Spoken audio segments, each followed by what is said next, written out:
रतन नाम का एक गरीब व्यक्ति रहा करता था, जो दूसरों के खेतों में काम करके अपनी पत्नी का और अपना भरण पोषण किया करता था। एक दिन उसकी पत्नी सुनीता रोते हुए बोली, अरे मुझे तुमसे एक बात कहनी है। कहो भाग्यवान, कहने में इतना क्यों सोच रही हो? मुझे अपने गांव के पास वाले ढाबे में खाना खाने जाना है। पूरा गांव उस ढाबे के खाने की तारीफ करता है, मेरा भी मन हो रहा है। मगर भाग्यवान, तुम्हें उस ढाबे पर क्यों खाना खाना है? अपने पास इतने पैसे भी नहीं हैं और दिवाली भी नजदीक है। मैं कोई तुमसे सोने का हार थोड़ी ना मांग रही हूँ, केवल एक ढाबे पर जाने को तो दे रही हूँ। ठीक है, मत ले जाओ। अरे अब तुम तो नाराज हो गई। चलो आज हम उसी ढाबे पर खाना खाने जाएंगे। अब ठीक है, चलो।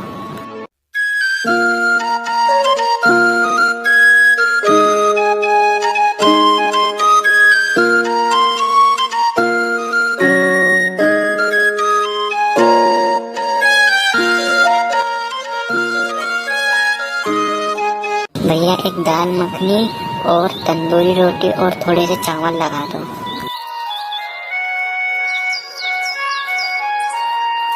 भैया, कितने पैसे हुए? आपके 1000। क्या बकवास कर रहे हो तुम? बकवास नहीं कर रहा, खाने के पैसे मांग रहा हूँ भाई। मैं तो समझ रहा था इस ढाबे का खाना बाकी के ढाबे जैसा मिलता होगा, पर यहाँ के तो भाव ही अलग है। ओ भाई, पेट भर के तो खाना खा लिया और पैसे देने की बारी आई तो हाथ खड़े कर रहे हो। और दाल मखनी और रोटी और चावल की कीमत ज्यादा से ज्यादा 100 रुपए होगी, 1000 थोड़ी ना। ओ गगन भाई, ये आदमी पैसे देने में नाटक कर रहा है, जरा इधर तो आना।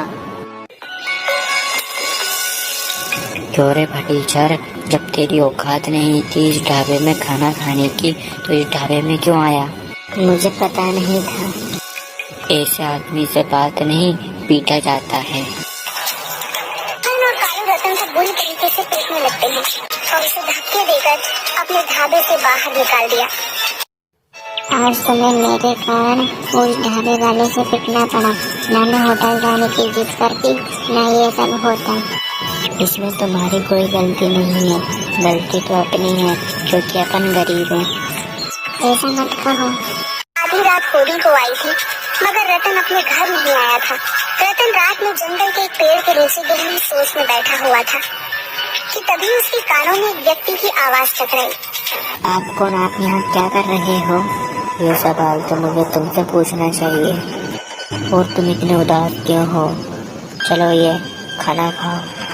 सोचो मत, खाना शुरू करो। इतना कहकर उस नौजवान ने एक थाली रतन के सामने रख दी। रतन ने देखा कि उस थाली में सब उसकी पसंद के व्यंजन रखे हुए थे। नहीं, मुझे भूख नहीं है। क्या भूख नहीं है? अरे ऐसा खाना को देखकर तो हर किसी को भूख लग जाए। तुम इतने दुखी क्यों हो? कुछ बोलो, मैं तुम्हारी दुखी का निवारण कर सकता हूँ।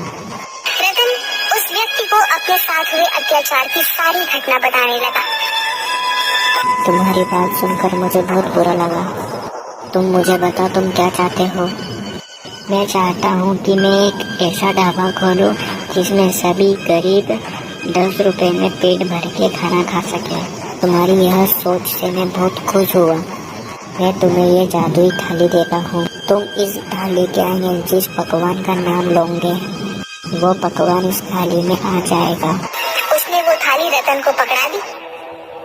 रतन रात के समय बड़ी सी थाली लेकर अपने घर आ गया। ये क्या है? रतन ने सारी घटना सुनीता को बता दी। अगले दिन रतन ने अपने घर को एक ढाबे में परिवर्तित कर दिया और जिस कमरे में वो लोग सोते थे उस कमरे में बड़ी सी थाली रख दी। रतन ने उस थाली के सामने खड़े होकर तरह तरह के व्यंजन के नाम लेने शुरू कर दिए। कुछ ही समय में पूरा थाली व्यंजनों से भर गया। वहाँ पर एक गरीब व्यक्ति दौड़ता हुआ आया। क्या खुशबू है बेटा, ये ढाबा कब खुला? आज ही शुरू किया है और आप पहले ग्राहक हो हमारे। अच्छा बेटा, आपके ढाबे पर क्या क्या पकवान है? जो आप कहो वो मिल जाएगा। अच्छा तो बेटा 4 सब्जी और दाल चावल और रोटी लगवा दो। रतन ने वह व्यंजन उस व्यक्ति के सामने रख दिया।